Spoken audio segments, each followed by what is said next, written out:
বাচ্চারা এখন একটু হাসতেছে খেলতেছে। ওদেরকে শেষবারের মতো হাসপাতালে দেখে আজকে আমার বাড়ি চলে যেতে হচ্ছে। যাওয়ার আগে একটা কথাই বলি, আসসালামু আলাইকুম রহমতুল্লাহি ওয়া বারাকাতুহু। Hey WhatsApp guys, I am Yasin Mohammad. Welcome to my new blog. তো আজকের ব্লগটি কী নিয়ে শুরু হচ্ছে অবশ্যই জানতে পারতেছো তোমরা, এবং কারণ থাম্বনেল এবং টাইটেলে দেখে বুঝে গেছো আমি জীবনে প্রথমবারের মতো চাচু হতে চলেছি। হয়তো বা আল্লাহর রহমতে ভবিষ্যতে আমি চাচু হব। তো তার জন্য আমার ভবিষ্যৎ বাতিজা হবে কি বাতিজি হবে সেটা আমি নিজেও জানি না। খুব কৌতূহলের মধ্যে আছি, কারণ আমরা আগে থেকে সেটা জানতে চাই নাই। ডাক্তারদের আমরা নিষেধ করছি যাতে আমাদের না বলে, আমরা সারপ্রাইজ হিসেবে রাখতে পারি মতো, আর আপনাদেরকে সারপ্রাইজ হিসেবে রাখতেছি। তো কখন হবে সেটা তো জানি না, হয়তো বা এক সপ্তাহের মতো হতে পারে। তো আজকে আমি যাচ্ছি আমার বাচ্চা ওই বাতিজা বা বাতিজাদের জন্য কিছু শপিং করার জন্য। সাথে থাকবে, বাতিজাদের সামনে শুধু নিয়ে আপনাদের সাথে দেখা হচ্ছে।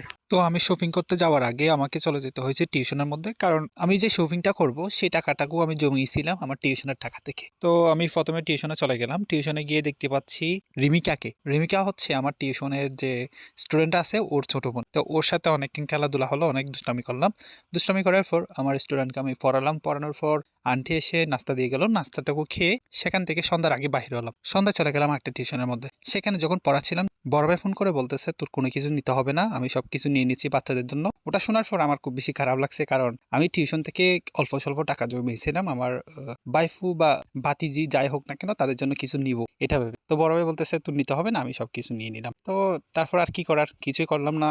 চলে আসতেছিলাম এমন সময় বললো কিছু কিজুর নিয়ে আসিস, এগুলো প্রয়োজন হতে পারে। তো আমি কিছু কিজুর নিলাম। আর আজকের তারিখ হচ্ছে 14 ফেব্রুয়ারি, ভালোবাসা দিবস, সবাই তো জানো। তো সবাই আজকে তার পছন্দের মানুষের জন্য ফুল নিচ্ছে। তা আমিও চলে গেলাম আমার পছন্দের মানুষের জন্য ফুল নিতে। তো আমার পছন্দের মানুষটাকে অবশ্যই অনেকে জানো, অনেকে জানো না। আমার পছন্দের মানুষটা হচ্ছে আমার মা। 10 মাস 10 দিন পর্যন্ত গর্ভধারণ করেছিল, 2 বছর পর্যন্ত কুলোফিটে করে মানুষ করেছে শুধু মা ডাক শোনার জন্য। তো আমি আমার মায়ের জন্য ফুল নিয়ে আসলাম। সকালে ঘুম থেকে উঠে শুনতেছি ভাবিকে নাকি অপারেশন করাতে হবে এবং তারা হাসপাতালে চলে যায়। আমিও সেখানে চলে গেলাম। হাসপাতালে গিয়ে দেখি ডাক্তার বলেছে রক্ত দিতে হবে। আমি রক্ত দেওয়ার জন্য চলে গেলাম। চলে যাওয়ার পর আমার খালাতো ভাই এসেছিল, আমি খালাতো ভাইয়ের সাথে বসে চা খাচ্ছিলাম। চা খাওয়ার সময় আবার ফোন করে বলতেছে আলহামদুলিল্লাহ আমাদের নাকি 2টি ফুটফুটে বাতিজা হয়েছে। তো এগুলা শুনে আমি একেবারে অবাক। আমি জানতামই না যে আমাদের যে 2টি বাতিজা হবে সেটা, কারণ ডাক্তারদেরকে নিষেধ করা হয়েছিল এবং বড় ভাই আমাদের কিছু জানায় নাই, ভাবিও জানা নাই, সবকিছু সারপ্রাইজ আকারে ছিল। আমি এদেরকে দেখে তো পুরাই অবাক যে আমার 2টি বাতিজা হলো। তাদের চেহারাগুলো হয়তো তোমরা দেখতে পাচ্ছ।